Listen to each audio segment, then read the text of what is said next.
Précédemment, on a vu ensemble un premier endpoint très basique qui affichait simplement Hello Express depuis le point d'entrée de notre application app.js. Alors, même si nous avons déjà vu rapidement le fonctionnement d'un point de terminaison avec Express, il faut que l'on approfondisse un peu plus tout ça. En effet, par la suite, nous allons consacrer la majeure partie de notre temps à ajouter des endpoints à notre API REST, et il ne faut plus que ça nous fasse peur. Alors, pour ajouter un nouveau point de terminaison à notre API REST, eh bien, cela revient à déclarer une nouvelle route auprès d'Express. Et heureusement, le fonctionnement des routes dans Express n'est pas très compliqué, et on peut le résumer à l'équation suivante. Dans cette équation savante, vous reconnaîtrez les éléments suivants.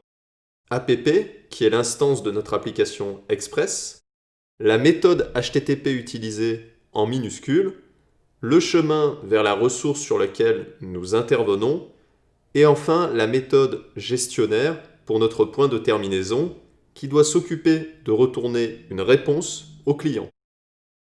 À partir de cette simple équation, nous pouvons déjà déduire pas mal de choses. Regardez plutôt ce que j'obtiens de mon côté.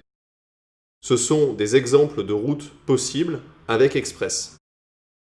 Bon, maintenant nous avons une meilleure compréhension du fonctionnement des routes avec Express et on devrait être capable d'ajouter un nouveau endpoint permettant de retourner le Pokémon Bulbizarre qui aurait l'identifiant 1.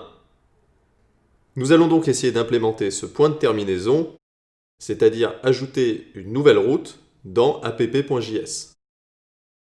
Je vous invite donc à ajouter le point de terminaison en même temps que moi.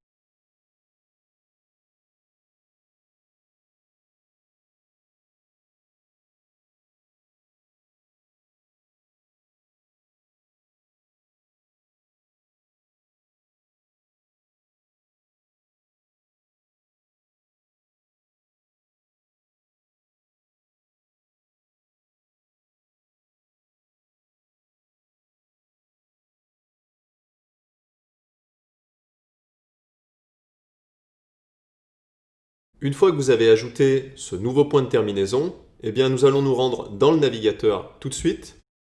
Et ici, eh bien nous allons appeler notre nouvelle route. Donc je saisis /API /Pokémons/1. Et ici, je tombe bien sur ma réponse Hello Bulbizarre.